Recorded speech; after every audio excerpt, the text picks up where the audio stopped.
Αφού έχουμε συζητήσει τη θεωρία για τις γωνίες, πάμε να κάνουμε κάποια παραδείγματα στο τετράδιο. Ο γνώμονας είναι το τριγωνάκι το οποίο χρησιμοποιούμε και είναι αυτό εδώ. Μπορεί να έχουμε στο σετ μας με τα γεωμετρικά όργανα. Έχει δύο μυτερές άκρες, αυτήν και αυτήν. Εμείς χρησιμοποιούμε την ορθή γωνία, αυτήν εδώ, για να ελέγξουμε άλλες τυχαίες γωνίες που μπορεί να έχουμε σε ασκήσεις. Πώς θα ελέγξουμε? Ας πάμε πρώτα να δούμε τη γωνία α, όμικρον β. Οι γωνίες ονομάζονται από 3 γράμματα, δηλαδή τα γράμματα αυτά εδώ, τα οποία είναι σημειωμένα επάνω τους. Α, όμικρον β είναι αυτή λοιπόν η γωνία. Πάμε λοιπόν να βάλουμε τις δύο πλευρές με τις οποίες ελέγχω επάνω στις πλευρές των γωνιών.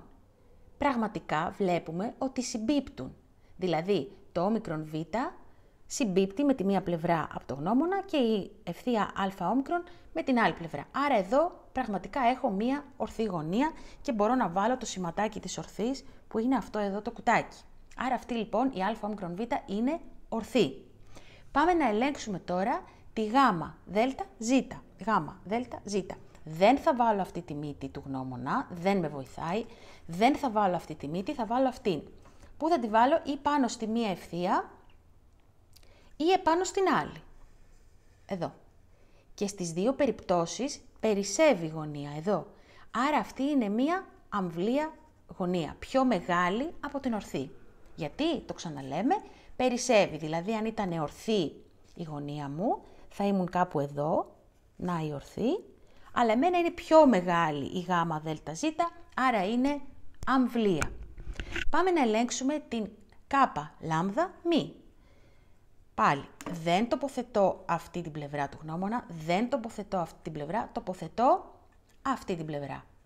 Και πραγματικά βλέπω ότι το κάπα λάμδα και το λάμδα μη πέφτουν πάνω στις πλευρές του γνώμονα.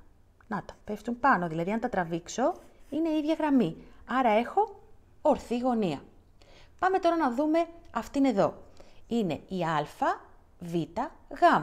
Α, β, γ. Ακουμπάω τη μία πλευρά του γνώμονα ή μπορώ και την άλλη πλευρά, στην άλλη πλευρά της γωνίας. Και στις δύο περιπτώσεις, για να τραβήξω λίγο να δω με μία διακεκομένη, η ορθή μου θα ήταν αυτή εδώ. Αυτή όμως είναι μικρότερη. Άρα είναι αυτή εδώ η γωνία, οξία γωνία.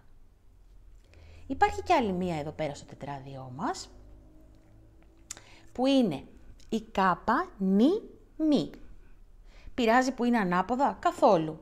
Δεν είναι ανάγκη οι πλευρές να συμπίπτουν με τις πλευρές του τετραδίου. Οι γωνίες μπορεί να έχουν στρίψει όπως θέλουν. Εγώ και πάλι μπορώ να τις ελέγξω.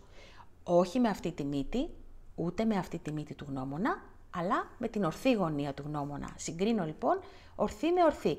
Άρα βάζω λοιπόν και εφάπτεται, δηλαδή ακουμπάει, και αν τραβήξω πραγματικά ταιριάζουν οι πλευρές, άρα και η κάπα νη μη είναι και αυτή μία ορθή γωνία.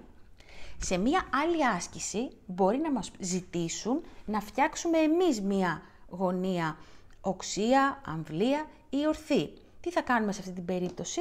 Αν μας ζητήσουν ορθή, θα πάρουμε το γνώμονα, πάρα πολύ εύκολο, όπως θέλουμε θα τον στρίψουμε και θα χαράξουμε μία ωραιότατη γωνία. Πολλές φορές στα μαθηματικά βλέπετε και ένα κυκλάκι ανάμεσα στο τετράδιο, είναι διάφοροι τρόποι που το συμβολίζουμε και μπορούμε να την ονομάσουμε κάπα, ζήτα, θήτα, τη γωνία μας. Είναι μία ορθή. Αν μας ζητήσουν να φτιάξουμε μία μικρότερη, μία οξία, μπορούμε να τη σχεδιάσουμε κάπου εδώ. Δηλαδή να πάρουμε το χάρακα ή το γνώμονα, αλλά όχι να την κάνουμε ορθή και να πούμε ότι η ζήτα, η θήτα, ζήτα, μη είναι μία οξία. Ή να φτιάξουμε μία μεγαλύτερη, κάπου εδώ. Ας την κάνουμε και ίσια ευθεία και να πούμε ότι η γωνία θήτα, ζήτα, ας πούμε β,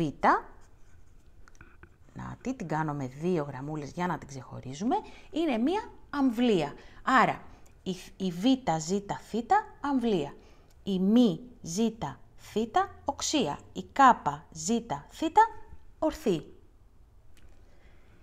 Μπορείς να εξασκηθείς και εσύ στο τετράδιό σου, ώστε να σχεδιάζεις με ευκολία ορθές, αμβλίες και οξείες γωνίες.